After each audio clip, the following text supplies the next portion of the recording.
Hello, everyone. Welcome to another episode of the Benji-Sales live chat. It's so good to be back. It's so good to see everybody. How are you doing today? I'm doing good. I hope you are all doing well as well. And we've got a great show today, guys. We've got some really big, really juicy topics that we can talk about. Some pretty exciting ones. And I think we all know the main thing that we're going to discuss today. And that is going to be the Phil Spencer interview from yesterday with Kind of Funny Games. I am sure by now that you have all pretty much seen that interview. So I don't think that I need to break down every single thing that Phil said there for you off the top, because I'm assuming that you've probably already seen it. So that's probably mostly what we're going to be discussing today. Of course, as always, though, we can talk about whatever you want, right? This is all about the video game industry, so it doesn't have to be about that Phil Spencer interview, but I suspect that's going to be probably 90% of my questions today. I really also want to say a quick thank you for all of the support lately. Absolutely crazy. The video yesterday that I put up, which was a response to Phil's interview for really just one segment of it, became the biggest video that I've ever had, and the feedback on it has been tremendous. It's the most viewed video I ever had, and I think really the thing that's the most cool to me isn't just that it was the most viewed video I ever had. The engagement on it is through the roof for my channel. It's crazy. The video did 11,000 views, which to big YouTubers isn't going to be much, but it's really the engagement rate with it. With only 11,000 views, the thing's already at 854 likes and 352 comments.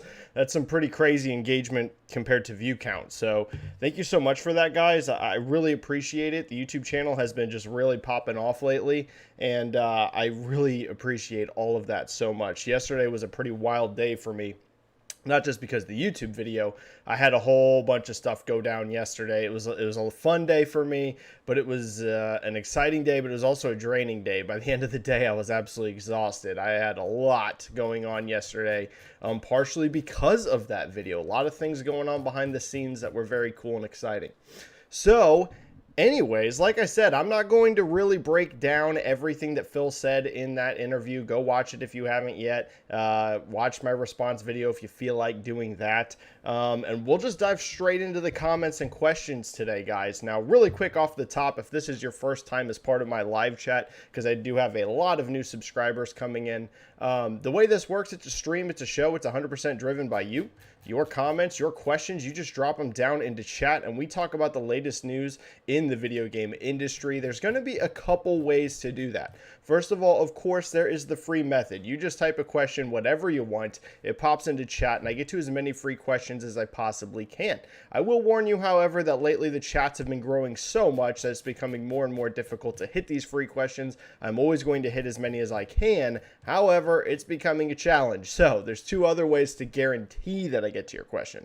First of all, of course, there is the super chat. You just type a donation, whatever you want. It alerts me, and I get to as many super chats, not as many. I get to super chats immediately as soon as they pop. The other way to guarantee that you get at least one question answered is going to be by joining channel memberships. Channel memberships are live. They're $4.99 per month. You just click join, and the plus to you is I do one of these live chats every single week, and if you are a member, I guarantee that every member gets at least one question answered every single chat. So that is the main benefit to you. You don't have to necessarily do super chats and still guarantee a question every chat if you are a member, because members get a guaranteed question. All right, guys, that's really it. Like I said, the only housekeeping notes were just thank you for the tremendous support lately. It's just absolutely through the roof, whether it's on Twitter or now here on YouTube. I've been pumping out way more content, trying to finally grow the YouTube channel for a long time. The YouTube channel was just a side small thing for me for fun, just to do a stream every once in a while. But this year I've decided I'm actually going to try and grow it. I'm actually going to try and grow this bad boy. All right, we have a few super chats off of the top. We got Rude coming in with a 10 super chat. Kyle Bossman said this in his latest video, said this about Xbox. No losing streak lasts forever, but to me it feels like this team is built for losing, similar to your take on Phil's interview. Well, I would say that Kyle, if he said that, that's definitely more negative than I feel. I feel like Xbox can have a ton of success. This is going to be a bit of a weird stream for me in terms of, because I have new, I can't go into it, but I have new perspective after that video yesterday for various reasons. I still stand by everything that I said in regards to first-party games. Don't back off on that even 1%, even 1 bit. In fact, I know I was right in regards to first-party games. But I am going to have to be a little weird on this chat. I know that sounds weird. It sounds cryptic, but I am going to have to be a little bit, just a little bit. Now, is Xbox like built to last forever for losing? Again, I don't agree with that. If you guys watched my financial breakdown on the Xbox earnings, I noted how there was actually big wins in that report. How their content and services was actually above expectations. How their revenue was actually extremely high, second biggest it's ever been for that quarter. And hardware, as we've discussed, hardware is not, it's not great. It's not a great result. So it's a mix, right? It's not nothing but good news, but it's also not nothing but bad news. So I would say Kyle's saying that, like, it feels like this team is built for losing. I don't know the full context of that. I really like Kyle Bossman. I would say that's much stronger than I feel. It's really that they got to get these games on track. You know what I mean? It's all about first-party software. I don't care what anyone says. I don't care if everyone just wants to preach and shout ecosystem and they want to preach and shout cloud and, they want to preach and shout. Guess what drives all of that? Games. It drives me crazy how constantly online you see this pivot and they want to talk about everything but games. What drives the cloud? Games. What drives the subscription? Games. What drives the hardware? Games. What drives the PC sales? Games. It all just comes back to games. However you want to look at it. It doesn't matter how many different buzzwords or how many different ways of engaging you want to throw out there. It all comes back to games. This is a video game industry, and we are talking about video game ecosystems. It's about games, man. And that's why my video was talking about how quality first-party software is so important, because I agree that ecosystem is super important. I agree that Xbox branching out into PC is awesome. I agree that Xbox getting into cloud and getting into streaming and subscriptions, I think these are all very cool things. But none of it matters, literally none of it, if you don't have games. You have to have games to get the subscribers. You have to have games to get people to buy the hardware. You have to have games to get people to buy the software on PC. You got to have games to have people play through cloud. It's all driven by games. That's it. It's not complex math. We don't have to overthink it. We don't have to go in and break down decimal points and what's the little thing. It doesn't. None of it matters without games. Games comes first and then everything else comes after, because those games are going to be what drives everything else. Doesn't really matter what you want it to be, right? You could say that hardware doesn't matter anymore, Benji. It's all about PC, subscription, and cloud. Okay, that is fine. None of that happens without games. It still is games. So that's the one real thing that I stand behind on that video. It's all about the games, man. It's all about the games. All right, we have a couple more super chats, I think, off the top. We do. We've got RRD here with a 220 super chat. Jez said he'd love an Xbox 2+1 with you. Well, I would love to do that. I really, really like Jez. I know me and Jez got into a little bit of an argument yesterday. But I really like Jez. I even complimented him, not yesterday, but the day before, on his article about Redfall. I thought it was an excellent write-up, so I would be more than happy to do that. I really like Jez, just because sometimes we get, not when I say we, I don't just mean Jez, I mean anybody. Just because we get into arguments sometimes or have disagreements, that doesn't mean that we're not, we can't still be friends and get along and everything like that. As long as people are respectful, like as long as people aren't like, you are an idiot, I'm fine with it. I pretty heavily disagreed with some of the things Jez was saying yesterday, if I'm going to be completely honest, on Twitter. We're talking like very much disagreed with, but that's okay because we all have different perspectives, right? So it's totally fine. I totally would be down to do a Xbox 2+1 with Jez. I'd be more than happy. So that's really cool that he said he wants to do that. I'd love to be on. And thank you for that super chat. Casual Noob Gamer with a $4.99 super chat. Phil is posturing to regulators. No way he believes what he said about great games won't sell consoles and turn it around. Great video yesterday. Love you. Well, thank you so much. Like I said, the vast majority of feedback on that video has been incredibly positive. I didn't know how it was going to go down. Of course, you had some people being insulting, some people upset. You had some Xbox fans thinking it was some kind of attack on Phil Spencer or Xbox, which it definitely was not. I know in the video I was a little like, I don't want to use the word aggressive, but I was a little like, I felt very confident in what I was saying about first-party games in particular, right? It's really the games part of it that I was just very confident. And that's why I had to make the video. Now, I don't know that Phil was necessarily posturing to regulators. I don't really know, I think Phil absolutely believes that great games are very important to the ecosystem. I think Phil very much believes that great games are going to drive hardware sales as well as, all these things we discussed like cloud and everything like that. Phil's very, very smart.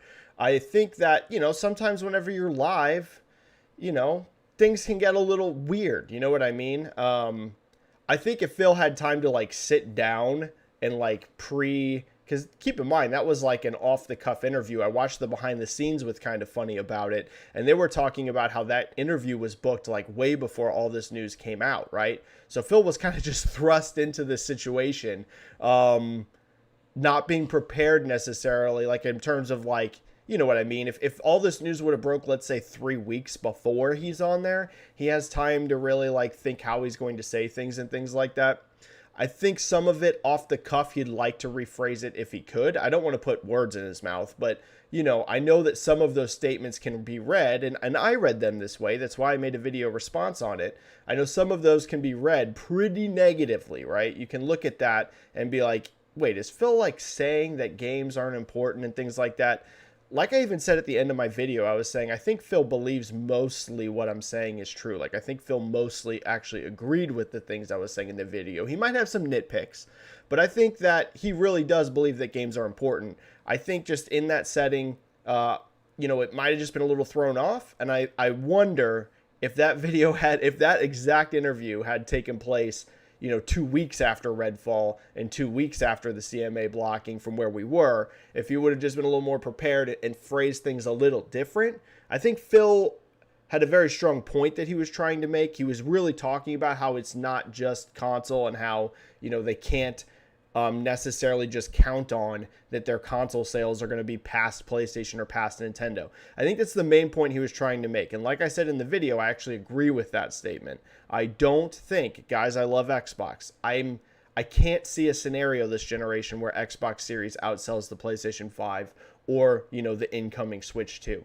And I think that was the main point Phil was trying to make. I think the main thing he was trying to get across is we have to expand. We have to look at things more than just selling our console. Because if we live and die on just selling the console, there's not enough room for us right now to be highly, growth and successful in that area. So that's why we're doing cloud.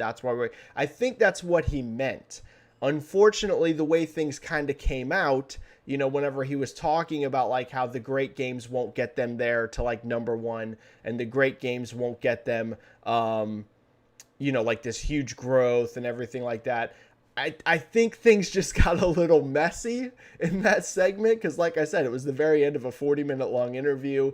That interview was not without contention. There was a lot of argument going on. So I think Phil unfortunately partially got caught up in just, he would have loved to word things differently. That happens to me sometimes too. Every single time I finish this stream, not immediately, but at some point in the next day or two, I go back to my stream and I rewatch it because I always just want to analyze what I'm saying, see where my mistakes are, see where the things I can improve are. I always watch my streams back at least one time just to see. And there are times, guys, believe it or not, that during the stream, I think I get something across really well. In the moment, I'm like, yeah, that's exactly what I meant to say. And then sometimes whenever I watch that video back and I'm hearing it, right, I'm not in the moment saying it, I'm listening back on it, I'm like, oh, I didn't phrase that as well as I thought I did. And I wonder if Phil's caught up in a little bit of that right now where the main thing he was trying to get across is that, guys, we got to expand beyond just console if we're going to have a lot of success. And that kind of came out painting like, oh my goodness, you know, the games, the hardware's not going to perform. Like, I think the interpretation many of us had was not 100% what he meant. But, you know, we'd have to ask Phil that. And thank you for the kind words about the video. Oni X with a 5 super chat. Benji, with all respect, I disagree with you. Phil is very right. Little people switch ecosystem. Samsung, Apple, LG, Toyota, Nintendo is portable device. Well, Oni X, I also disagree with you. And that's okay. We can disagree. It's not really about getting people to switch ecosystems. In fact, that's the entire push that they're doing onto PC and cloud. It's not to get anyone to switch ecosystems. Why are Xbox games on Steam? They're on Steam not so anyone switches an ecosystem. They're already on Steam, so they're just getting people. Why are they going to cloud? They're not getting anyone to switch an ecosystem. That was the one thing where I really disagreed with Phil. And you saw that at the end of the video where I said when he went into like, no one's going to, you know, sell their PS5s for Starfield. And I said, that's not the point. It's literally not the point of Starfield. You know, it's not. And this is the one area where I'm just like, I don't care, Phil. That's not the stance you should have. And I really, really like Phil. But, and again, I think the wording necessarily doesn't mean where he came from. The point is not to get anyone to switch ecosystems. Okay, that's not the point. The point is to get people into your ecosystem. You don't have to have someone switch to get in. You can have both. You can have someone that has a PlayStation 5 still play your games. It's called them buying an Xbox and then playing those games on there. Maybe it doesn't become their main system, but maybe they buy an Xbox and they subscribe to Game Pass. That is a very realistic scenario for Microsoft to get into. Now, it doesn't mean it's easy, and that's also why they're expanding to Steam and to cloud. But again, those aren't getting anyone to switch any ecosystems. No one should be looking at this as switching ecosystems. That's just the wrong way to look at it. It just is. And your comparisons here are definitely, I would say, not valid, Oni X. And again, this is respectful. We can disagree. Samsung and Apple are not entertainment. Okay? These examples that you're saying, Samsung and Apple, this is a, sure, maybe you play mobile games on your phone. People don't buy their phone only to play games. Okay? This device here exists so I can get on the internet and so that I can call people. And hey, if you play games on it, it's a cool benefit. The main difference you're discussing here is entertainment. How many people are subscribed to only one subscription service? How many do you think? How many do you think only have Netflix? Almost nobody. Okay, there's some. Most people have Netflix, and maybe they have Disney Plus too. And maybe they also have Hulu on top of that.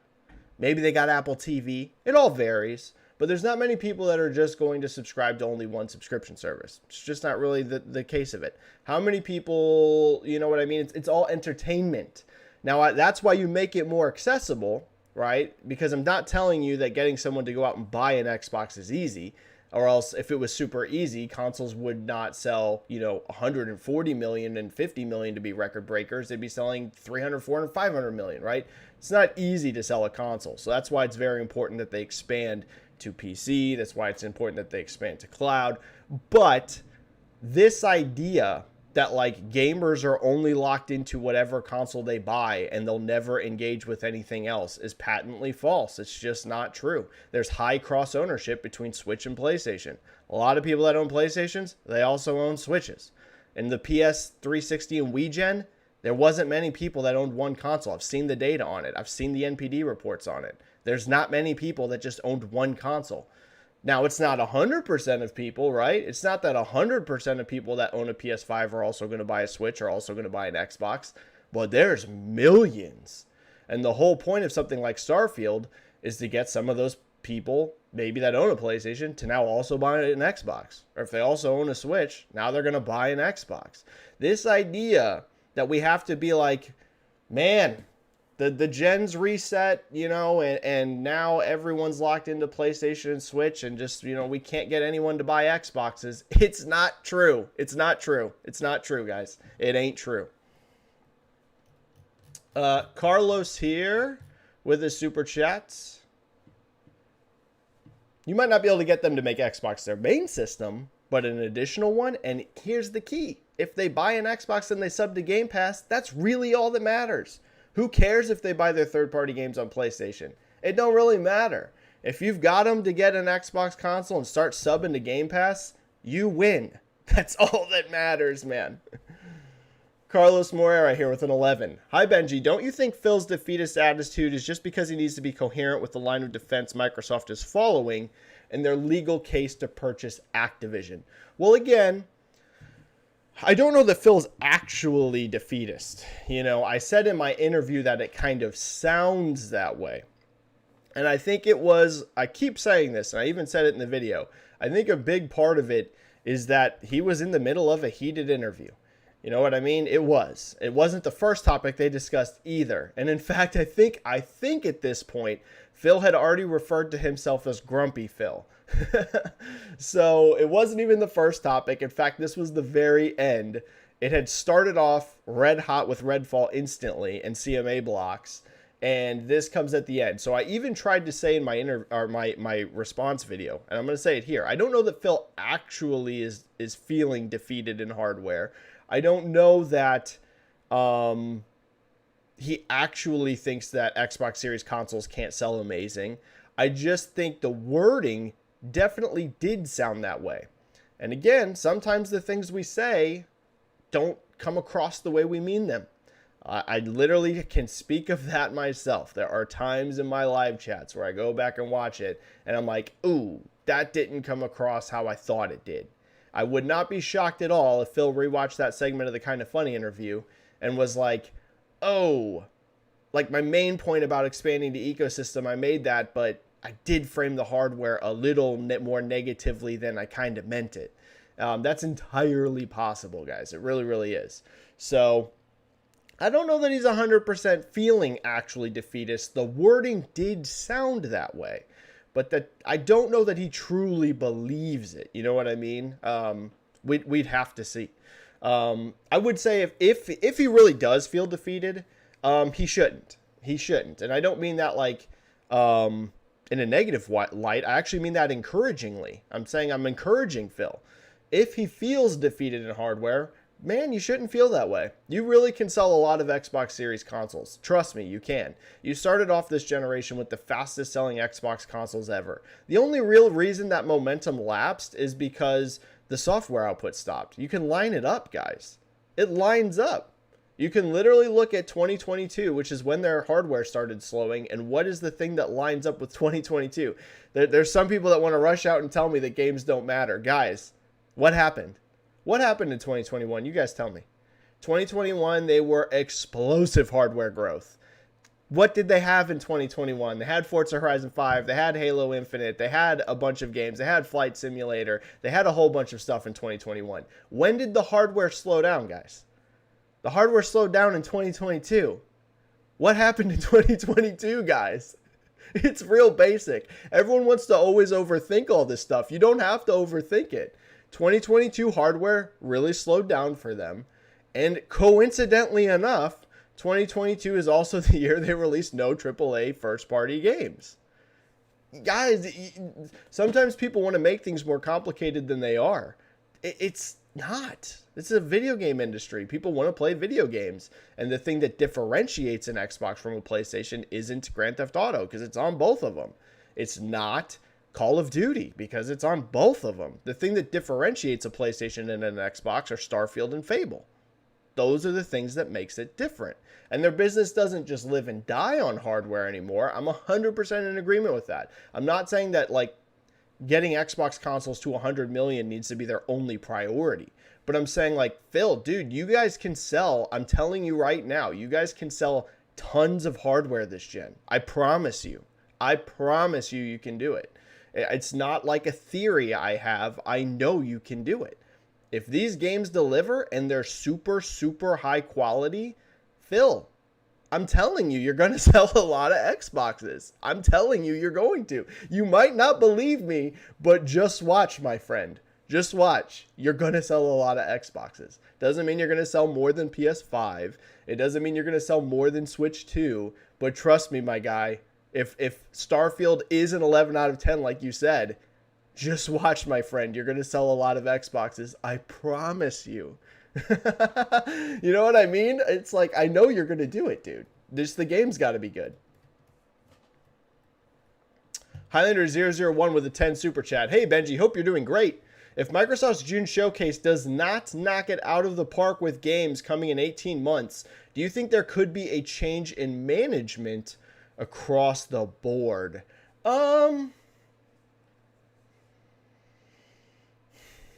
Again, you know, I always say to these kinds of questions that I can't really speak to it because I don't work there. You know, I think that Phil and Xbox leadership actually have a great vision. I think their vision is great. And that's one thing I think some people are misunderstanding about the response video I had and the things I'm saying about how hardware can really do still amazing for them. I think people have this like misunderstanding that I'm like still attached to the hardware as like, it's only the hardware. Like it's only Xbox or it's the other. Guys, no, it's both. You can have a super healthy Xbox console and you can still have super healthy PC sales and you can still have super healthy cloud and subscriptions. You can have it all. That might sound crazy. You can have it all, man. You can have the whole smorgasbord. It's there for you. Now, is it true there will be some cannibalization of hardware sales by putting games on PC and cloud and things like that? Oh, for sure.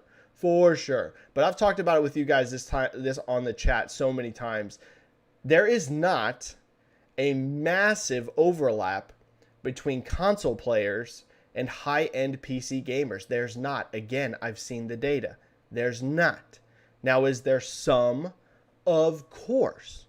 But your average person that's buying a console, the entire reason they're buying the console is because it is a low cost comparatively to a PC, easy access device. That is the entire antithesis of PC gaming, where it is very expensive to build the hardware and it is not just a plug and play go experience, right? It depends what GPU you have. It depends on what CPU you have. That depends on the frame rate and you got to change your settings.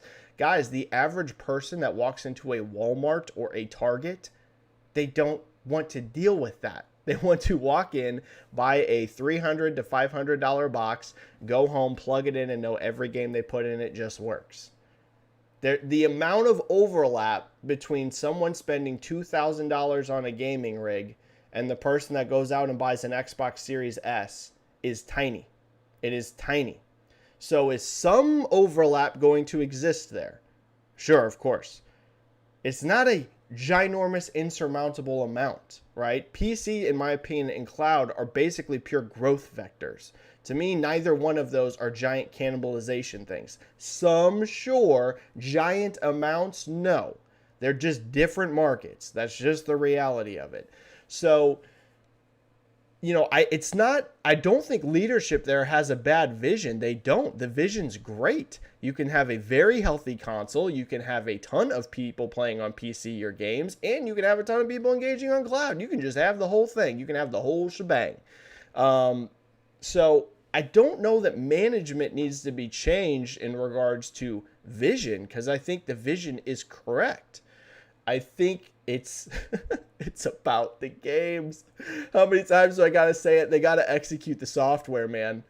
You don't need to overthink it. The software's got to deliver. If the software delivers, this is where I disagree with Phil. A lot's going to come together, my man. A lot's going to come together. I'm not going to say that solves every problem, because it's not going to solve every problem. It's still a complicated, competitive industry. But, dude, you'd be shocked how much comes together if you just consistently release great games. And it might be hard for Xbox to see that because, to be honest, they don't consistently execute every year on great games. They don't. So maybe that's why Xbox's vision, it looks a little more blurry.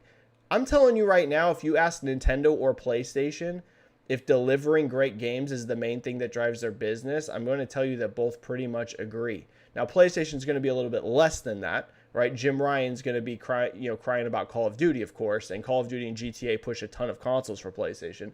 I would say first party is more important for Nintendo than it is for PlayStation, but make no mistake, it's not a coincidence that PlayStation 4 growth exploded and PlayStation 5 growth remained strong after how much their first party came online during that PS4 generation. It's just not a coincidence. There's no coincidence there. It's not a coincidence that giant, successful, well-reviewed titles like The Last of Us and Ghost of Tsushima, and you can go down the list, all of the big massive hits, Horizon, God of War, that PlayStation's had, it ain't a coincidence. And you can't say the same thing for Xbox. So maybe if you are at Xbox, it does look a little bit blurrier. You're like, how are games going to get us there? Because you guys haven't consistently delivered it every single year. My advice to you would be start delivering that every single year and just watch what happens. Just watch. So no, I personally don't think management needs to be changed. I don't, because I think their vision is correct. I think they need games.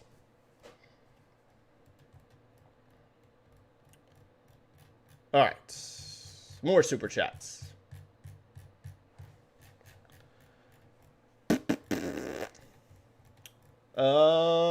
Dead Planet with a 2 super chat. Phil interview left a lot of meat on the bone, in my opinion. I actually mostly liked the interview. I actually really liked how truthful Phil was. That's why I didn't make some big, my response was about one specific thing. You know what I mean? I actually think that, what he said about Redfall made a lot of sense, actually. Now, you do have to wonder about those, how they thought it was going to score double digits higher. You do have to wonder a little bit about that aspect of it. But I thought him just flat out admitting that they weren't hands-on enough with Redfall. Guys, what have I been telling you on this chat? What have I been telling you on this chat for just years? I've been telling you Xbox is too hands-off on games. And you don't want to be overbearing, because that is not correct, right? You don't want to be a dictator. I keep telling you guys that. There's a balance between allowing creativity and also making sure that you have a quality standard that gets to a certain point, right? There's a balance in between there. Some studios are going to need a little bit more attention than others. Some you might be able to allow to be mostly independent. But Phil himself literally flat out admitted that they weren't there enough for Redfall and they weren't there enough for Harvey, the leader of the game. And that's his own words. Okay, I've been telling you guys forever, Microsoft has got to find that balance, because I also totally agree with Phil that he doesn't like the narrative that's going around out there that, don't let your teams be creative, only let them stick to what you know. No, you shouldn't do that. Like I mentioned, I think in the last chat, it's important to let these studios try new things. Guerrilla would have never made Horizon, and Horizon's far more successful than Killzone ever was. And that is literally, you could not get two more opposite franchises than Killzone and Horizon. So I totally agree with Phil on that. Whenever I say that Xbox is too hands-off, it's not that I think that Xbox is Xbox, you need to go in there and you need to tell every team exactly what to do and which games they're making and be canceling things left and right. I ain't saying that, but you also need to ensure a level of quality. You know what I mean? Not every game's going to hit a 90 Metacritic, but you can't really be letting first-party games slip through the cracks that are in the 60s and 50s. Guys, last I checked, Redfall's PC Metacritic was in the 50s. I mean, that's the sort of thing you can't be allowing to slip through the cracks, man, because it reflects on the brand. So most of the interview, I actually agree with Phil. I thought he took good responsibility with Redfall. I thought he even said, we're going to change the way we think about things. He said, he basically admitted they were too hands-off with Redfall. There was, so much in that interview that I agreed with Phil. I thought it was a great interview. It was that one aspect that I just don't agree with him on. Me and him actually, I think, agree on 99% of Xbox's vision. That response video was not me telling Phil that their goals and their strategy are wrong, because I think it's the right one. It was just how important first-party games are. That's the one thing, and that's also the one thing that I think if Phil could go back, he would change his wording on. So we're probably actually almost completely aligned, to be honest with you. It was just, hey, that's what was said, so I had to respond to it. All right. Highlander001 with a 5 super chat. I am not talking sales. I'm talking game quality and release schedule. Game Pass needs content. You're 100% correct. Guys, I don't think it's also a coincidence that Game Pass subscriber growth has seemed to have stagnated. Now, it's still growing. I have not personally seen any evidence that Game Pass growth is still exploding. You've gotten no Game Pass update for a very long time, and looking at that 1 billion revenue figure, that to me says that they haven't had explosive growth either. Now, it was the first quarter they ever hit 1 billion, and it is still growing, absolutely. Microsoft's not lying about that, but I don't see personally a ton of evidence right now that Game Pass has massive, like just crazy subscriber growth. What does it come back to, guys? I'm going to sound like a broken record. What does it come back to, guys? What's the main driver of Game Pass subscriptions? You tell me. What's the main driver, guys? First-party software. It all comes back to first-party software. So, yeah, the Game Pass needs content. You're 100% correct. Day one third-party games, very, very cool. But the reality is you're not going to get tons of AAA third-party games day one on Game Pass, and you guys can just see that. You know, how many AAA games are launching day one on Game Pass right now? Is Jedi Survivor launching on it? No. Is Diablo 4 launching on it? No. I'm talking third-party AAA, right? Most of them aren't. Now, there's going to be a few. Microsoft's going to be able to lock down a few, but if you notice, the vast majority of the games that are launching day one, we're talking day one, not later launches. They had tons of AAA later, but I'm saying day one. It's primarily indie titles, and it's primarily AA. So the way that you supercharge that is with your giant AAA first party, right? Because you can't depend on AAA third party day one. So you are 100% correct. Game Pass needs content, and it needs to be Microsoft themselves delivering it. Okay, we want to talk about the importance of first party, guys. We want to be talking about Benji, hardware doesn't matter. It's all about Game Pass and cloud now. Watch what happens to Game Pass subscribers when Starfield launches if it's good. Just watch, guys. Just watch. Because I'm telling you right now, get ready. Microsoft will report record numbers for Game Pass Starfield launch month. I promise you. As long as it's good. I mean, if this thing's a 40s Metacritic, it ain't going to happen. So, you're saying, do they need to be replaced not because of the sales, but because of the release schedule and quality? I think that Phil and the team probably took a big learning lesson from Redfall. So let's give them a little bit here. I know people are tired of hearing that sort of thing, but let's see what happens with the Redfall fallout. I feel like this was a huge learning lesson, and I think you saw Phil essentially say that. Like, he literally basically said, like, he just said straight up front, we should have been there. Like, we should have been more involved with Redfall. He essentially confirmed Jez Corden's article that Microsoft was extremely hands-off with that game. They can't be doing that. I get that Bethesda is technically, like, not under Matt Booty. Here's the reality. All of us just look at Bethesda as a first party. Maybe internally things are a little different, but that doesn't really matter. It doesn't really matter what you look at it as internally. What matters is how the external viewpoint is, because that's your consumer, right? So it doesn't really matter if Pete Hines sees it one way, if the guy who's walking in to buy an Xbox views Bethesda as the same thing now as Turn 10 and 343. It don't really matter. They look at it the same way. So now you have to ensure that those Bethesda games are hitting a certain quality bar. That doesn't mean that you can't still kind of run Bethesda a little differently, but Microsoft can't just sit to the side and be like, oh, that's a Bethesda problem. That won't fly anymore, because you get these situations like Redfall. If Redfall launched as a third-party game, if they did not own Bethesda, people would make fun of it, but it wouldn't be this cataclysm, right? They'd be like, haha, Arcane released a dud, and I don't like to make fun of people, but you guys know that's what would be Twitter. Wow, what a bad game, and then we would all move on in a week. But now, Redfall is viewed as a big flagship platform holder game. So you can't just say, oh, it's a Bethesda problem anymore. No, now it's an Xbox problem. So Let's see. I think they are learning that now. You essentially saw Phil pretty much say the same thing. So let's wait. Let's wait a little bit. If this keeps repeating, then something needs to change. I'm not saying it's Phil because I don't want to see Phil lose his job. I don't like this fire Phil Spencer thing that's going on. I don't want to see that at all. I think Phil's a smart guy. I think Phil has the right vision. But if they keep repeating Redfalls, you know, if you saw like Starfield come out and be like that, and let's say Fable came out and it was like a 60s Metacritic, okay, now I'm not saying fire Phil, but I'm saying like, yeah, some sort of sweeping changes have to happen because that can't be going on. So, you know, you're going to have an issue. Everyone wants to talk about cloud. Everyone wants to talk about Game Pass. You're going to have a real issue on your hands selling Game Pass subscriptions if you keep launching 60 Metacritic games on Game Pass. That's just the reality.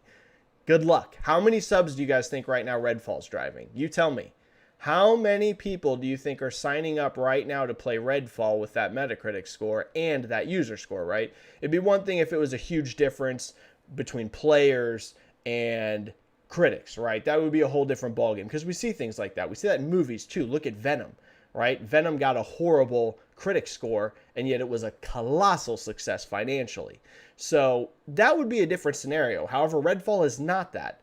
Players don't like it for the most part. Some people will, but the vast bulk of the audience doesn't. And critics don't like it. How many people do you think are signing up for Game Pass right now to play Redfall? How many people do you think are going to sign up for Game Pass if Starfield's a 10 out of 10? You know what I mean? It's simple. So, yeah, they got to have content for Game Pass, and that content needs to be quality because that's how you get people to sign up for it.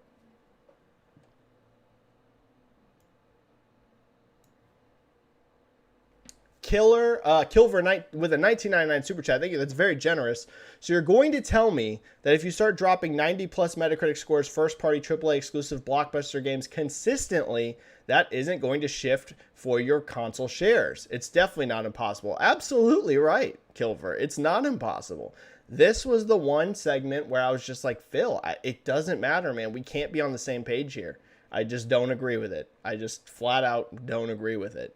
And again, I do agree with the overall point that, hey, if we start dropping 90 plus Metacritic AAAs consistently, we still probably aren't going to outsell PlayStation 5. I actually do agree with that because PlayStation has become so much stronger of a brand in many markets, right? It's always going to be a challenge overcoming the incumbent, right? Whoever the leader is of whatever it is, right? It doesn't have to be video games, any industry.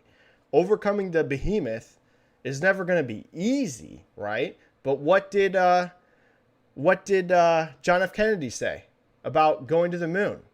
We don't do it because it's easy. We're going to do it because it's hard. Okay? It should be hard to get growth. It shouldn't be easy, right? Things in life that are worth doing aren't easy. They're hard. And, yeah, dude, if you start dropping 90 plus Metacritic games consistently, I'm telling you right now, Phil, in Xbox leadership, you will sell Xboxes. I know it. I don't think this. I know it. Now, are you going to surpass PlayStation 5's total sales? I think that's still unlikely. But as I said in my video, there's a world of difference in your financials. If you want to talk about Game Pass subscriber growth, if you want to talk about players in your ecosystem, if you want to talk about all the content and service revenue growth, all of that looks different if you sell 50 million consoles and if you sell 80 or 90 million consoles. They're completely different financial reports. So it's like, if I was Xbox right now with the Xbox hardware, and I agree it's about way more than hardware. It's also about, all this other stuff we keep mentioning. But at the end of the day, the hardware, because it is still part of your business, I would not be thinking about outselling PS5. I would be thinking about how do we make Xbox Series consoles the best-selling Xboxes we've ever had. That should be the goal. The goal should not be to get anyone to sell a PS5. The goal should not be to get anyone to flip their whole ecosystem from PlayStation to Xbox. None of that should even be a thought right now. The thought should be, How do we make, and again, not only this, because you do need to focus on cloud and you do need to focus on subscribers and you do need to focus on PC, all of these elements too. But part of your business is still console. And with console, the goal should be, how do we make Xbox Series the best selling consoles we've ever had? That's what it should be. And this is just passion. This is not anger. Okay. I at all. I don't know if you guys are reading my vibe correctly because it's a video. You never know. I'm not mad at anyone. I think Phil's got the vision. I think he's got it in check. This is just passion you're seeing. I really I just love talking about this stuff. It's nerdy, it's weird, but I don't care. I love it.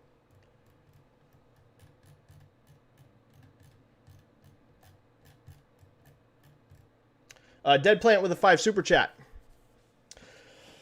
Phil was way more open about the showcase than I'd have anticipated. And not to go overboard, but Hellblade 2 this year sounds more likely than ever. Yeah, like I said, 90% of the interview I think is great. 90% of it I think is great. It's just that one snippet. And I guarantee you Phil would change the way he phrased it if he could. Now, he still might disagree with me a bit. You know, he still might think that hardware is an insurmountable challenge in terms of like huge growth, and that's okay. See, that's an area we can, you know, it's fine. We can disagree with that. I think that comes from a place of logic, because like I said, it's not easy, right? Growing a console from 50 million to 90 million units, you know, it's one thing to say that, it's another thing to do that. So I'm actually okay with Phil just being like, yo, it's going to be really hard for us to grow that sort of way. That's actually, it's fine. It's the wording that I have the issue with, because then it makes it sound like just like it's almost not even worth trying. And I know that's not what he meant, but that's how it sounds. It ain't a coincidence you see so many people responding the way they do. And everyone on Twitter wants to, like, you know, police you, which drives me nuts. You see this all the time. People want to tell you, like, you're so stupid for interpreting the way Phil said that. No, that's how human speech works, man. You know, we've evolved to understand speech in certain ways. That's why a very clear, great communicator can be so powerful, right? We've seen it throughout history, not necessarily just in video games, which is a small thing, but in politics, right? A strong speaker, it's like a very big deal. And you know, the wording just flat out made it sound, and again, I don't know that Phil feels this way, but that like Xbox hardware is kind of screwed. That's how it comes across. I get that that's not fully what he meant, but that's how it comes across. So that was the only part I had an issue with, really, because I agree with you. He was so transparent. He was so honest. You don't see Jim Ryan coming out and doing an interview like this, guys. You just don't. Now, you can be upset with the things Phil said, because I know a lot of people are. Or you can totally agree with every single word Phil said and disagree with me. But no matter what, you're getting a level of interview here from Phil that you're just not going to get from Jim Ryan. You're just not going to get this from Herman Holst. And you're not going to get this from Nintendo executives. Right? That's one reason why people love Phil so much. People are always like, you know, why does Phil have this, you know, strong following? And it's because this is rare. This level of honesty from an executive is very rare. So I agree with you that he was way more open about the showcase and about all these topics than you would expect. And I really, really, really admire that. That's why I'm like, that's why I tweeted. I even tweeted and I said, this is a must watch. Everyone must watch this. Even if I disagree with Phil on one thing, it's still a must watch, and it was a great interview. Now, do I think that Hellblade 2 sounds more likely than ever? I think it's definitely close. I don't know that Hellblade 2 is for sure this year. I hope it is. That would be amazing for them. But I do think that it's close. I'd be surprised if this is later than Q1 of next year. Put it that way. Who knows? I could be wrong. These Xbox timelines have been so drawn out. You know, I mean, who knows? You know, I think we all thought that by now something like Fable or Everwild would be out. You know, Fable started development in 2018 and now it's 2023. You know, I think a lot of us thought the Fable would be here by now. So you never know.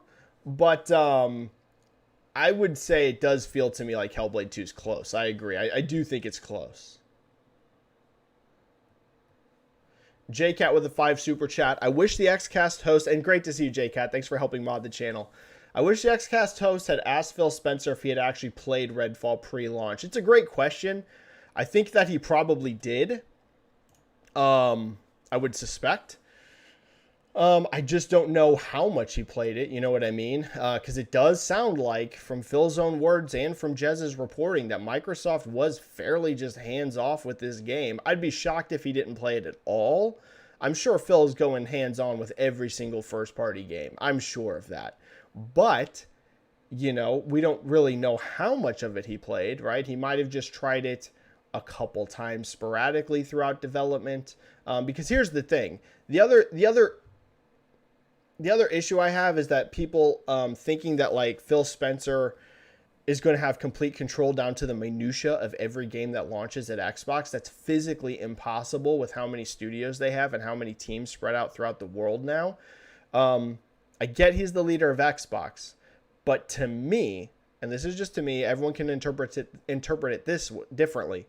To me, Phil's main position is the strategy of Xbox and working to execute that strategy. The tiny minutia details of managing these studios fall to Matt Booty on the Xbox side. And I actually don't know his name over on Bethesda. I think it's something Vaughn. I want to say I saw someone say it's like the Matt Booty equivalent of over there. But if you can't be hands-on minutia with every detail of every game, because Phil literally can't, there's just not enough time in every day for him to do that, that means that those people right beneath you, okay, those people that is their job, okay, you can't really make an excuse for Matt Booty with the way some first-party software might launch, because it's literally your job. And it's hard.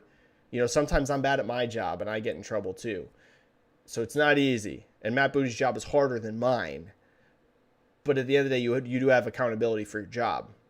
So, like, that's Matt Booty's job, not Redfall, because Redfall's not under him, right? I'm talking about the Xbox side. But whoever the Bethesda equivalent of that is, that's your job, man.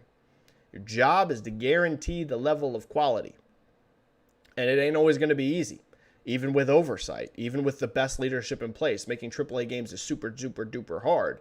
But, like, that's why you have to have incredibly strong leadership at every level of these chains when you're talking about a multi-billion-dollar industry and thousands of people making very expensive, very difficult products. Your leadership's got to be rock solid. Rock solid. So, you know, I'm sure Phil Spencer touched Redfall. I don't know that he was playing Redfall every day. And I also say that's not really his job. His job, it should be Matt Booty, and it should be the equivalent of whoever that is at Bethesda getting those products in check. You know what I mean? All right. Mr. Real Shane with a 2 super chat. Should I buy physical or digital Tears of the Kingdom? What do you do? I still buy physical. You know, I am an old head like that. I get that everyone's switching to digital. I still buy physicals. On Tears of the Kingdom, I have the collector's edition pre-ordered, so I went all out for that. I got the big collectors. Very excited to get it. Mr. Real Shane, totally up to you, man. You know, some people love physical games. Some people love digital. I especially really like to buy physical Nintendo games because Nintendo games hold their value extremely well, especially first party. Like Tears of the Kingdom 5 years from now is probably still going to be $60, you know what I mean? Or 70, it's actually 70. So maybe it gets like a $10 price cut, but you won't be finding Tears of the Kingdom new for $20, you know, 5 years from now. It's just probably not going to happen. Even old Nintendo games, we're talking about like games from generations ago, still hold value. Maybe not like their launch prices, but they still hold value. So Nintendo particularly, they just hold value extremely well because Nintendo's not aggressive about price cuts. But I buy everything still physical. But do whatever makes you happy, Mr. Real Shade. But I will say, like I said, Nintendo holds value better than anything. So it's almost the most attractive one to buy physical on. Thanks for another great turnout today. Over 200 in chat now, again today. It seems to be just becoming the norm, which is incredible. I very much appreciate all of this, guys.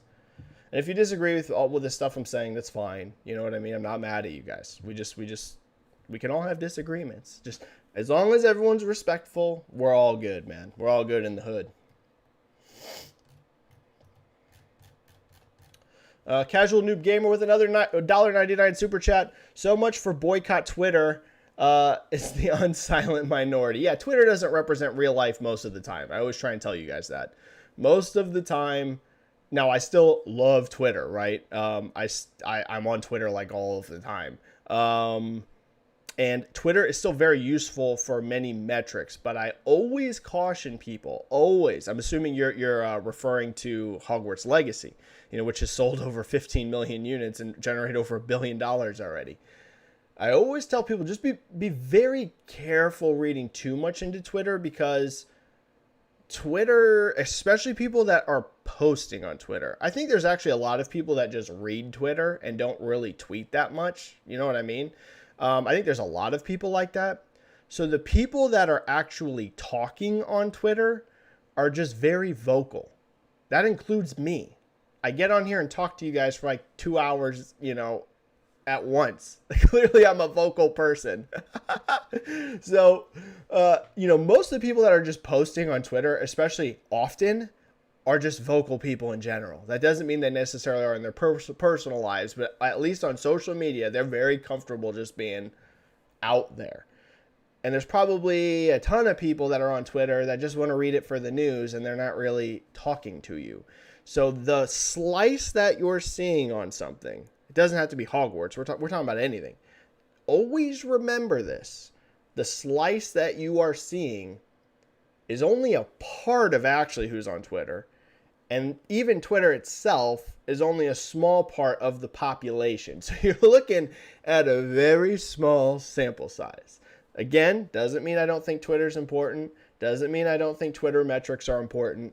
Just always be real careful about reading too much into something in terms of Twitter vocalness, because you're looking at a real small segment of what's actually happening. Now, if someone personally wants to boycott Hogwarts Legacy, I take no issue with that. You know what I mean? Some people are very aggressive, like they want to yell at people who boycott Hogwarts. Listen, it's mostly a free world in many ways. Boycott what you want.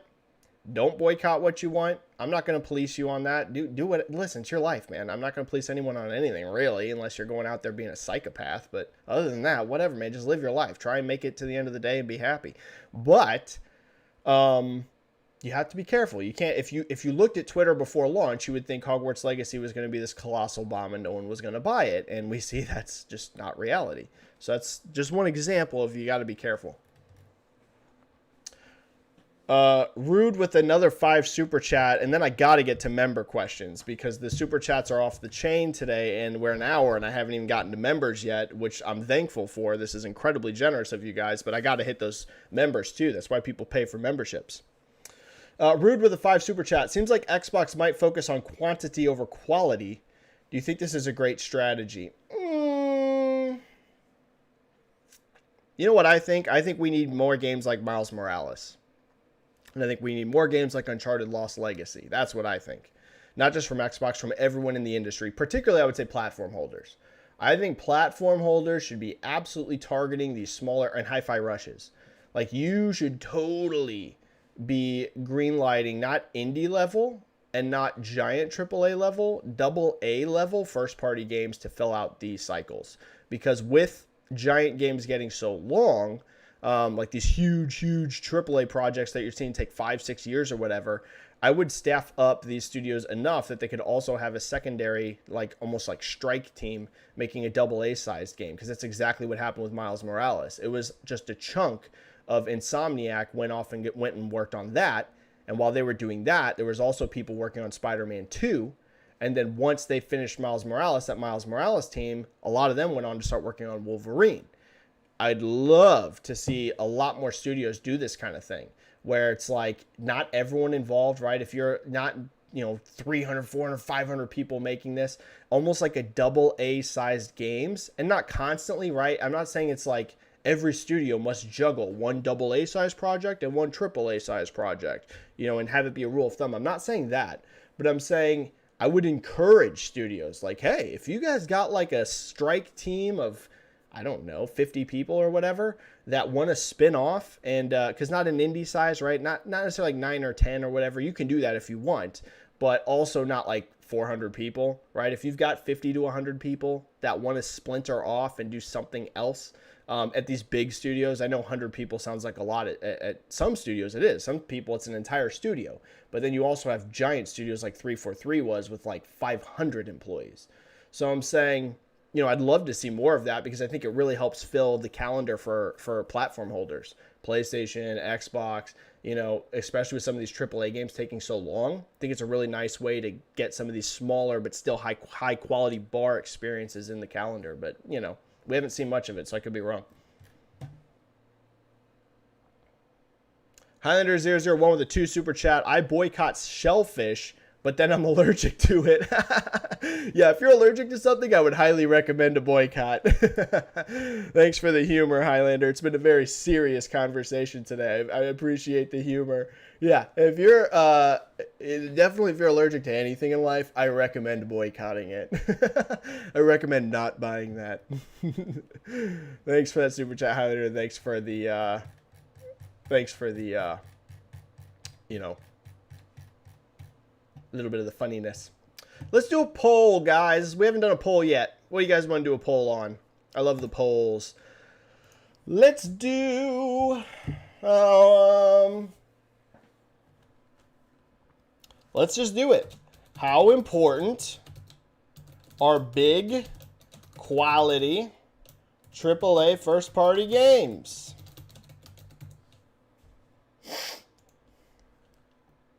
Super important / must-haves.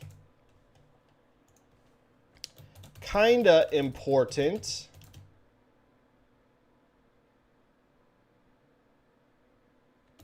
But kind of important, but not necessary. If y'all vote for this, I don't even know what to say. Or who cares? Oh, this is pretty much the same thing. We'll just say kind of important. We'll say super important, must have, kind of important, or who cares, don't need them. Come on, you guys all know the answer to this. Okay. Some people are going to vote for the other thing just to troll, and that's okay. That's funny. All right, let me hit some member questions, guys. Now, I lost the top of the chat, but I took pictures of the top of the chat because these chats are becoming so big that I keep losing chat. So, let me get to those first.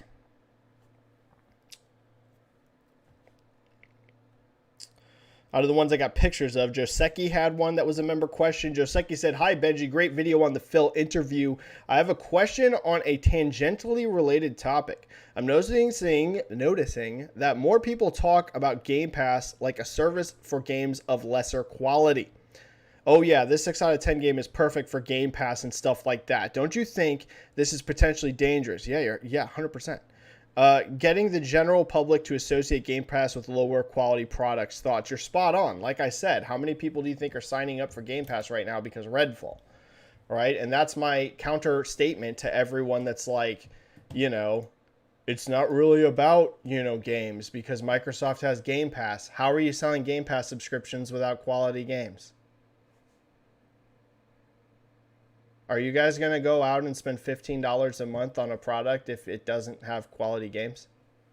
I mean, you do whatever you want with your money, but like, why the hell would you do that? Why would you waste your money? Like, why? I don't understand the point. Like, unless you're like a billionaire, you know, and I'm not saying Game Pass is that because there's a lot of great games on Game Pass, but I'm saying if Xbox is first party, which I don't care what any of you say, the first party is the main draw of Game Pass. It's the main draw.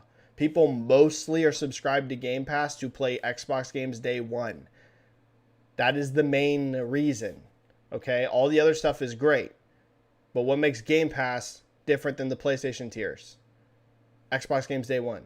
Like, that is the main draw. And if it's just consistently, you know, Redfalls, how are you going to grow subscribers? So yeah, again, it comes back to games.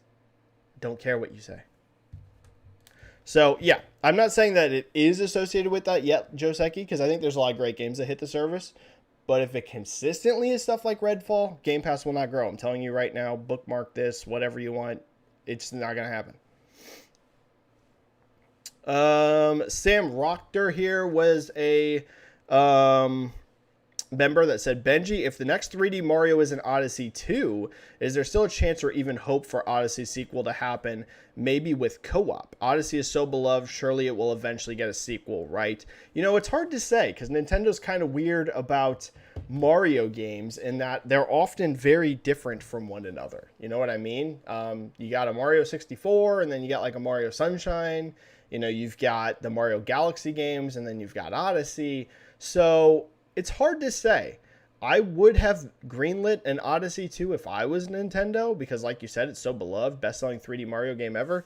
But Nintendo's unique, you know. They like to have tons of new spins on stuff. They like to try new things. So I don't know. I really don't have an answer for you. Clearly, there's a 3D Mario on the way. I believe it's going to be a launch title for Switch 2, or at least very close to launch. If it's not literally launch, it'll be in the first year, in my opinion. I think that's why you haven't seen one yet. You know, a lot of people have been like, where's the next 3D Mario? It's been so long. I think it was so long, and so they're like just targeting Switch 2 now. I'm sure it'll be cross-gen, but I think it's going to be around that period. Could be Odyssey 2, but with Nintendo, you can't count on it because they always like to do different spins. Sometimes they do a direct sequel like they did with Galaxy, but oftentimes, too, they just like really change it up. So I don't know. It could be Odyssey 2 or it could be something completely different. But it's coming. I would say if it's not the next game, I don't see it getting a sequel. I don't think they would do like, you know, Odyssey all those years ago, do some other new Mario that's like not an Odyssey game, that's just like something way different, and then after that go back to Odyssey. I could be wrong, but I don't think so. I think if it's not the next Mario game, it'll probably never be a direct sequel, but I could be wrong.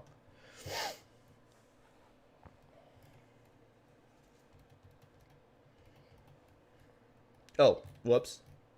I just scrolled past member questions. I hope you guys are having fun today. I am having a blast. These are fun conversations to have. This is when the industry is exciting.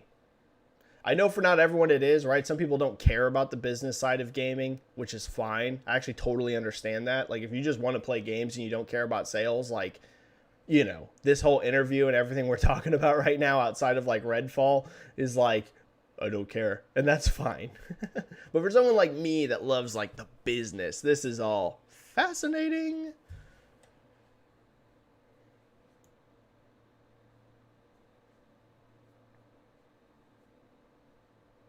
Who are members that have not had questions yet? J2 Blue in the Sky saying, hey, who's a member? What is up, J2 Blue in the Sky? Thanks for being a member, man. Let me see. We may have had every member that I can see at least have a question. Nope, Hammersley Ford has not.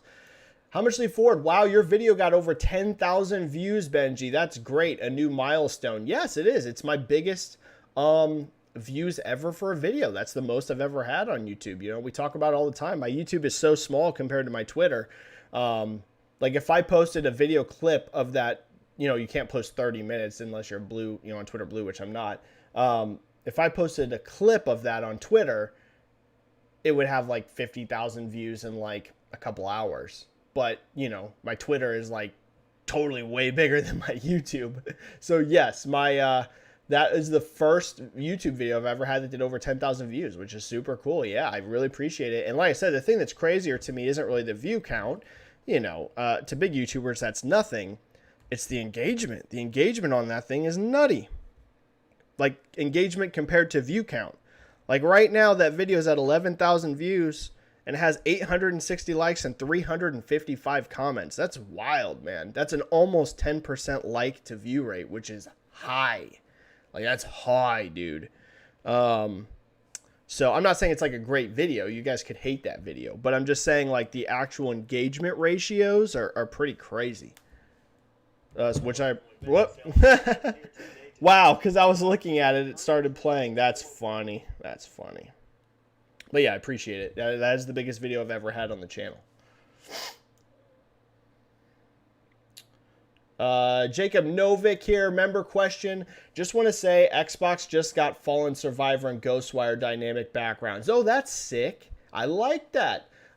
Sweet. Very, very, very cool. Love to see that. That's one area that I really like what Xbox is doing that PlayStation does not, are the dynamic backgrounds. I wish PlayStation did that. They used to back on like the PS3. Did PS4 have dynamic backgrounds? I can't really remember. But yeah, I love how Xbox has continued that moving forward. It's super sweet. I love that. And I love how they're like all free. I love that. That's a very, very cool thing of Xbox. So sweet.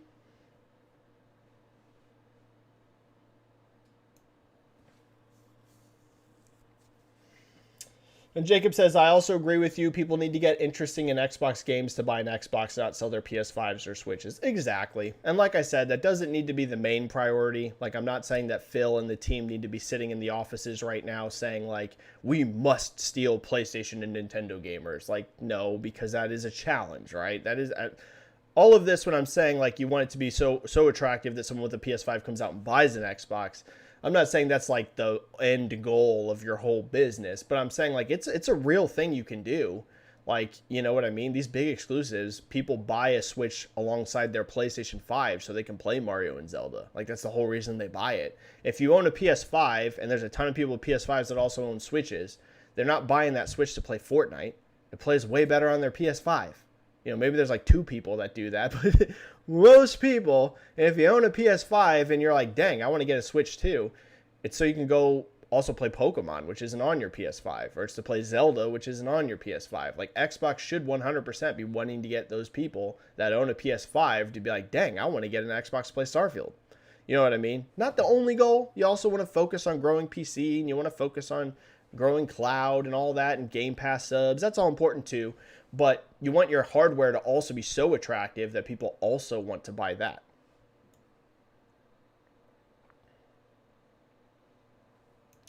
And then Jacob also says that you would love a reaction live stream of Xbox's June 11th event. I might. I've done reaction streams before. It all depends. You know what's the thing is usually I'm on vacation that week. It's just weird. It just happens to line up the last like 3 or 4 years. Like, every time that I book a vacation, it's the exact same time as Xbox. I usually go in June on vacation, and it's like the same time as E3. I don't think I am this year, though. And I'm not going out to Jeff Keighley's thing either. I wasn't invited. So, yeah. You know what, Jacob? I probably will. Yeah, I'll probably do a reaction. Because I'll actually be in position to do it this year.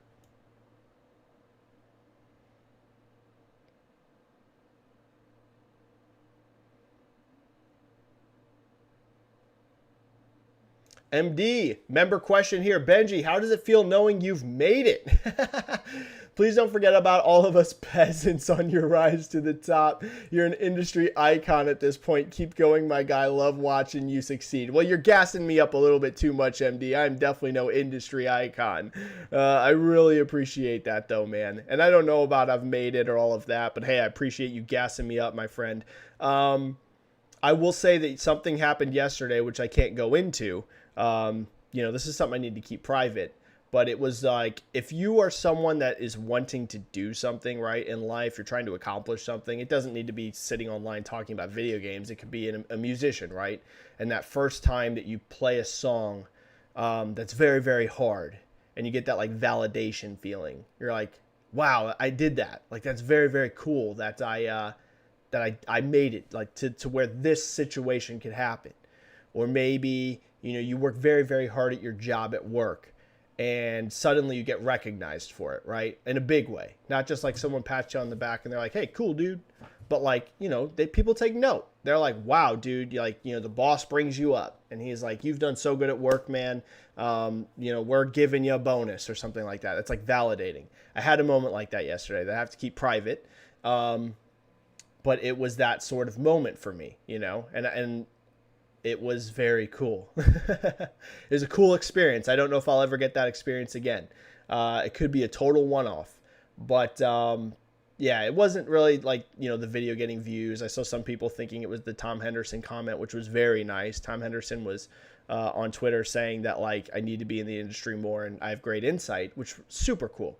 But this was a private thing. It's something that happened, so I won't mention it in public what it was. But it was that moment where I was like, wow, like everything I do, there's people paying attention. You know what I mean? All right. I'm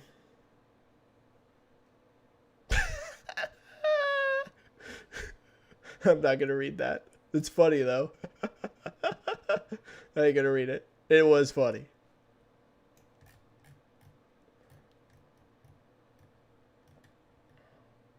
All right. I think every member. No, here's a member that has. No, never mind. That's not a member. I lied.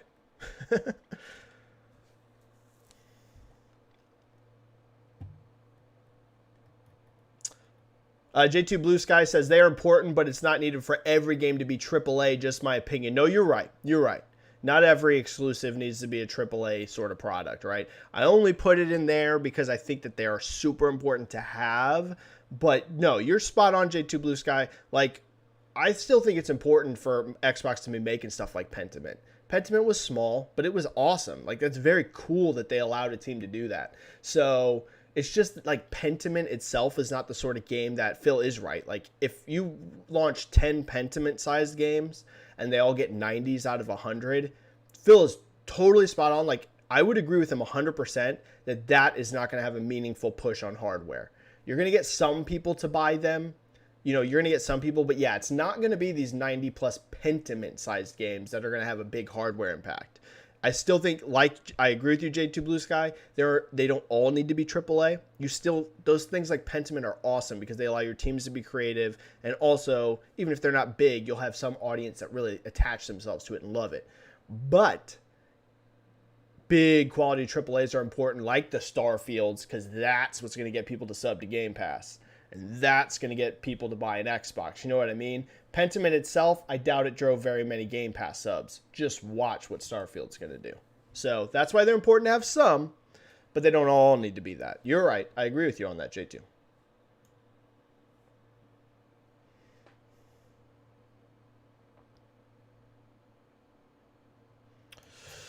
Highlander001 with a 5 super chat. Microsoft wants to acquire the planet Mars. It's an untapped market. I think they should start small and go for the moon. No console warning there. Well, this sounds funny, but there is about to be some battles for the moon, which sounds bizarre, but it's going to be a thing. Just watch. I don't know if we'll be alive to see it, but in the next 100 years, as people go up there and start mining materials and mining asteroids and all this sort of stuff, because that is going to happen, I don't know if there's going to be wars fought over it, but there's definitely going to be corporate battles over it, yeah. I know right now it's illegal for any country to like claim ownership of the moon, I think. But notice he ain't saying country. He's saying Microsoft.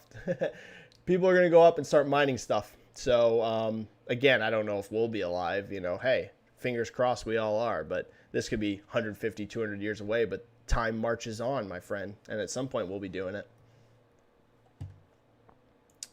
Benji with a member question here. Hi, Benji. How Tears of the Kingdom is tracking is the Pokemon recent record in play.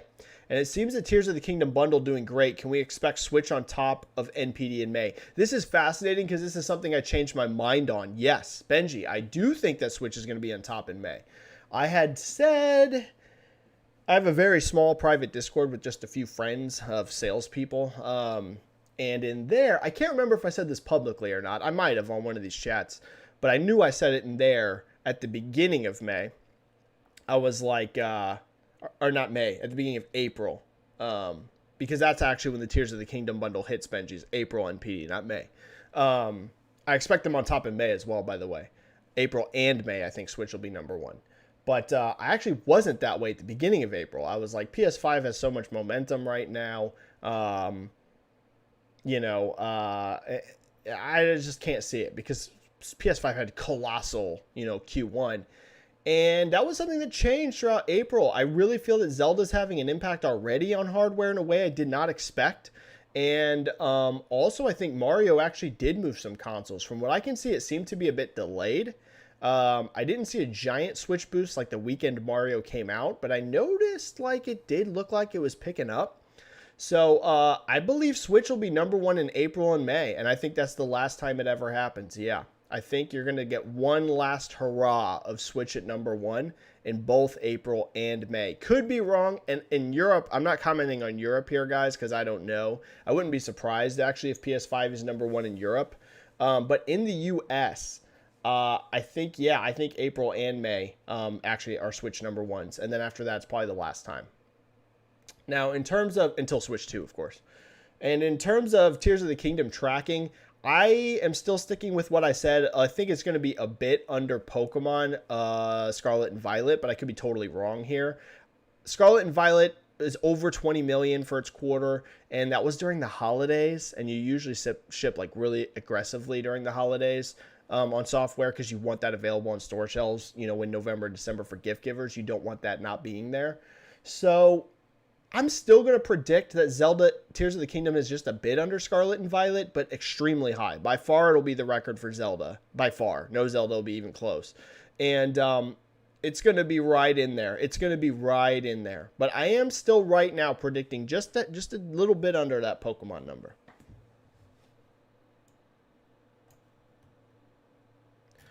Okay. Every member's had one question answered, and Super Chats are cleared.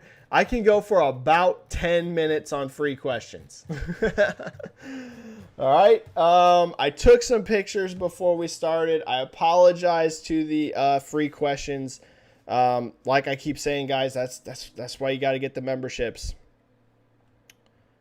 And I'm not trying to be a shill for myself, but I'm just saying, like, it's getting harder and harder to just get the non-member questions. Zinfamous here. Hey, Benji, at this point, not only does Starfield need to be great, but so does that June showcase. You're spot on about both. And if they do 60s Metacritic back-to-back or something like that, pff, bro, the image will be horrible. And I don't think it will be, by the way, guys. I think Starfield's going to do really, really well. But theoretically, if you went from like a 60, like I said, on PC, this is at 50s. If you went from that to Redfall, I would say even 70s would be a colossal disappointment for Starfield. It needs to hit that 80s plus Metacritic. I don't think it actually needs to be 90s plus. You're seeing so many people attach themselves like, if it's not 90, it's terrible. Guys, we've seen a ton of huge, great games score in the 80s. Spider-Man for PlayStation was in the 80s, high 80s. The Horizon games are high 80s. There's a lot of great games in the high 80s. Getting 90 plus nowadays is very difficult. So I don't think that Starfield has to be a 95 Metacritic, but it can't be below 80 in my opinion. If this comes in the 70s, it will be seen as a massive disappointment. So yeah, they need an 80s plus Metacritic. And yeah, the June showcase has to be tremendous. I agree. And predictions for UFC 288. I got Burns and Cejudo both by TKO. Ooh, you know what? Dude, did you see Zinfamous? Did you see the shape that Henry's in? Ooh, I've never seen Henry look like that before. Henry is jacked. Henry Cejudo. And I don't know if you saw Aljo, but bro, Aljo had a brutal weight cut. I watched the weigh-in this morning for him, the real weigh-ins, not the ceremonial. And dude, when Aljo steps on the scale, first of all, you can see how drained he is. His cut was brutal. And then he says, while he's on the scale, he goes, that was harder than I thought. And dude, so the combo of Henry, because I was actually picking Aljo. I just thought the size difference would be a problem. I actually have switched. Yeah, I'm with you now, Zinfamous. I picked Cejudo. Cejudo's in insane shape. I've literally never seen Henry look that good. And Aljo had a brutal weight cut. And that can drain you. So I'm with you. I picked Cejudo now. And Burns over... I originally was picking, I think, Bilal Muhammad, but I'm with you actually on both these. I'm picking Burns. I don't know if I have them both by TKO, but I'm with you. I got Burns and Cejudo. Gamefire here. Hey, Benji, do you think that Arcane was left alone because they never miss, but then it backfired with Redfall and it ended bad for Arcane's reputation? What has been reported is that, no, it's actually the opposite of that they didn't like the game. I don't know if that's true, but that's what Jeff Grubb said. And also Jez's report was somewhat similar to that. Like, That's straight up what Grubb said. Grubb said that they looked at it and didn't like the game and just didn't really, like, they weren't impressed and just didn't really want to be associated with it. Which backfired tremendously if that's true. I would have been like, uh-oh, this don't look good. We got to send in the cavalry. I get at the time they might not have thought that way, but in retrospect, if it is true that they looked at Redfall after the acquisition and were like, ooh, we don't really like this. Now, in retrospect, it should have been like, holy crap, get the Coalition over there now, because the Coalition is so known for Unreal Engine prowess. They're like literally one of the best studios in the entire industry, not just at Xbox, the whole industry at Unreal Engine, and this is built on Unreal Engine. Yeah, they probably should have done that. I realize that, you know, the Coalition's a very busy team, but in retrospect, I'm not saying this was an easy decision at the time, but in retrospect, it was probably like, oh crap, send Coalition to help right now. So I don't know, but that's what's been reported, is that Microsoft actually just like weren't impressed by the game and didn't really want to mess with it. So they just left it to Bethesda. SD, hi Benji. The Last of Us being the biggest show in Latin America and Europe, according to HBO. You saw that? Will you report it in your Twitter? I will. I did see that. I actually only didn't cover it because I don't remember. Something was going on when I saw the report on it, and then I was like busy, and I was like, I'm going to tweet about it, and I just never did. So that happens a lot. A lot of times I'll be like, oh, that looks cool. I need to tweet about that, and then, you know, it slips my mind. I'll send a tweet. Right after we're done with this, I'll send a tweet. And yeah, that's incredible numbers. The Last of Us is just colossal hit. Luis Mayorga, that Starfield Direct needs to blow everyone's socks off. Xbox desperately needs a W. You are 100% correct. You are 100% correct, Luis. It all needs to look great. Their showcase needs to be great, and their Starfield Direct also needs to be great. 100%. Was there a super chat? All right, right now the poll, yeah, you guys are all with me, okay? Only 6% of you say, who cares, don't need exclusives. That should tell you something. 94% are saying it's important. 79%, so basically 80%, super important / must-haves. I'm going to let you guys know, you 79%, you are correct. Now the 16%, wow, I have a typo in my own poll. Gotta love it. 16% of you that say kind of important, I ain't gonna bash you for it, because you know what? Like, it's not the only thing that matters in an ecosystem. So, you know, there are a lot of other things that are important. How's your hardware look? You know, how are your PC ports looking? You know, how are, you know, is your online setup? So, like, the kind of important, guys, I'm on team super important / must have. The kind of important, which is 16% of you, definitely a much smaller group, but I don't think it's the end of the world. You know, you can have that viewpoint. That's okay. Now it's down to 5% who say who cares, don't need them. I'm sorry, but you are wrong. And that's okay. We're all wrong sometimes. Sometimes I'm wrong too. There was, I think, a super chat that popped here right towards the end. Infinity Doc with a $4.99 super chat. Thank you so much, Infinity Doc. Not sure if it has been asked, but after Redfall, what do you think Arcane Austin will make? All right, let's do one more poll before we end this stream, because this is a fun one, because I have strong thoughts on this. I know exactly what I would do with Arcane. Let me tell you. So, first of all, we're going to end this poll, and then I'm going to start the poll, and I'm going to tell you exactly what I would do. All right. So the next poll, and thank you for that super chat. That's a great question. Start poll. What should Arcane do next?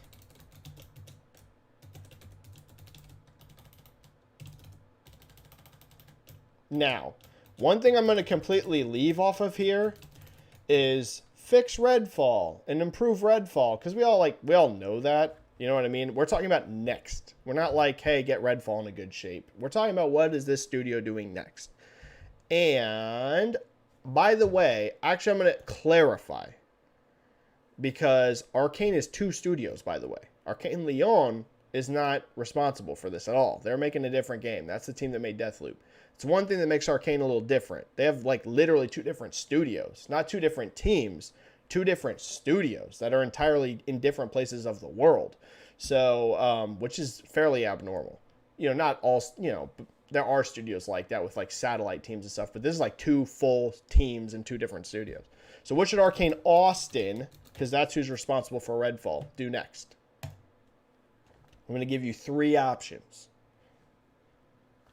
Redfall sequel. Well, I won't say what I think about that, but I will give you guys that as an option. Maybe you want a sequel to Redfall. New IP. Okay. Or Prey 2. All right. Polls in the chat, and I'm going to tell you exactly what I think they should do. So what should Arcane Austin do next? They should make Prey 2. That is exactly what Arcane Austin should do next. And I'm going to tell you exactly why, by the way, Prey 2 needs to be the next game that they make. Because there's a couple real easy answers to it. So, Redfall, let's just be perfectly clear, is a colossal failure. Okay? There's just no other way to put it. I feel bad for the devs at Arcane. I'm not saying that they're bad people. I'm sure there's a ton of talent at that studio. Tons of it. In fact, we know there is because they've made some great games in the past. But Redfall is a complete and utter disaster, and there should never be a Redfall 2. So that's the first thing I would say off the top, because there's just no success in it at all. Not commercially, not critically, and also not with engagement. So there's just no reason to make a Redfall sequel. Okay, that should just be a one-off and done. It's unfortunate. This happens sometimes, but Redfall should now be gone after this. Now, the next thing a lot of people are going to want is they're going to want a new IP, but they should not do a new IP next. And I'm going to explain to you why they should not do a new IP next. It's going to be very, very, very difficult to get people to trust Arcane Austin with a new IP after what happened with Redfall. It's going to be very difficult, okay? Doesn't mean that you can't bring people on board with a new IP. Sure, you can, but that's going to be a big challenge because people are going to look at their next project now with very skeptical eyes. They're going to say, the last time you did a new IP, which was Redfall, it turned out to be a disaster, okay? Now, I think Arcane Austin absolutely should be able to do a new IP again.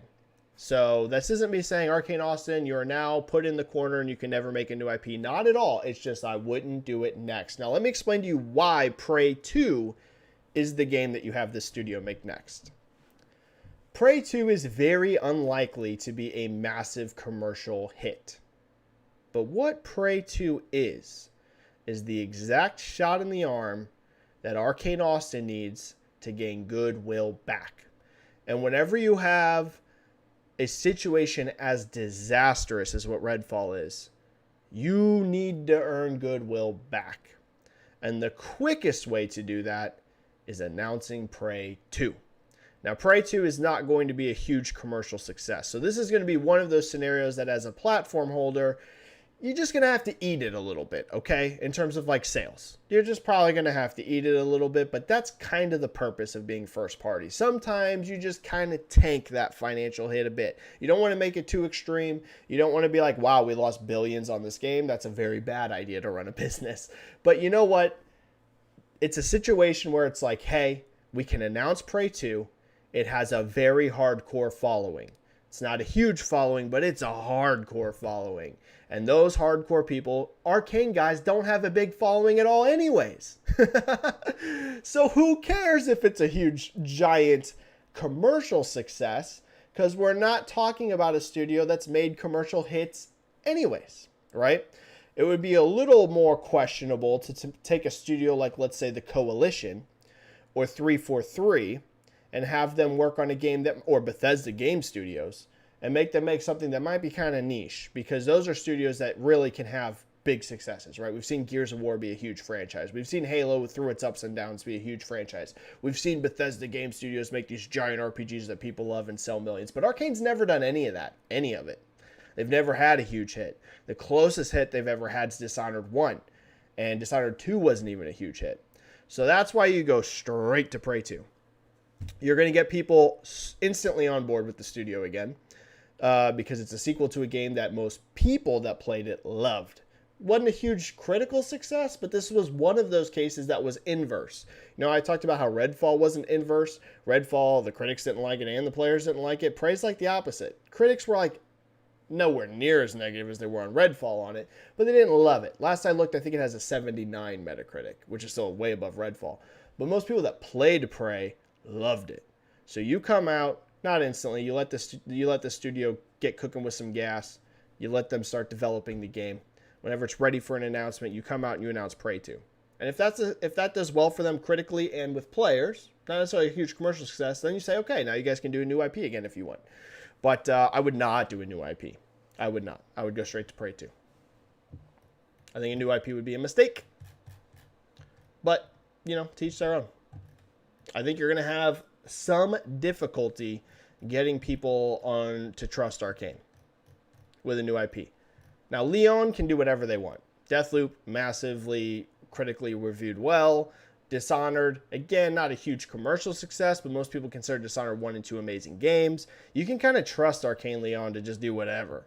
You can't really do that with Austin after Redfall. All right, I think I got to call it there. I've been streaming for a long time. I think I got all super chats. I think that every member had at least one question answered. I think it was a great chat today, a great turnout yet again. The YouTube channel has just been off the chain lately in a good way. It's been super sweet. I'm going to call it there, guys, because I got some stuff I got to go do. Okay, let's finish this poll. Most of you guys want a new IP, and I'm not surprised by that. Wow, it's coming down to the wire, actually. Wow, this is close. So new IPs at 47%, Prey 2's at 46%. That's neck and neck. Wow. Redfall sequel at 6%. I think this is the same 6% that said exclusives aren't important. I think we found the number, and I'm kidding, guys. Maybe you really do want a Redfall sequel. I'm literally kidding. But yeah, I think we found the 6% that just want to be contrarian. But in terms of new IP and Prey 2, it's neck and neck. Right now, it's 46% new IP, 47% Prey 2. And just a second ago, it was 47% new IP. Now it's 47-47. Crazy. So it's neck and neck. I totally get why people would vote for new IP, by the way. That's the more exciting thing in a lot of ways. But I just think, like, for studio health and business sense, in terms of, like, getting people back on board, I actually think Prey 2 is a better bet right now. Because they just need a win. And Prey 2 can just be an insta-win. You know what I mean? As long as it's good. It's just like an instant good vibes. So, but, dude, it's neck and neck. Okay, guys, I'm going to bounce. Thanks so much for another great turnout. Thanks for all the support lately. Y'all are amazing. Subscribe to the YouTube channel if you haven't already. I've been pumping out way more content on it. I'm going to continue to pump out more content on it. Like the video if you haven't. Helps the YouTube algorithm. Follow me on Twitter if you're not already yet. I am Benji-Sales on Twitter. And I'm going to go, guys. Stay safe. Play some games. And I will catch you all next time. Bye. Have a good one. Bye, bye, bye, bye, bye, bye, bye, bye, bye, bye, bye, bye, bye, bye, bye, bye, bye.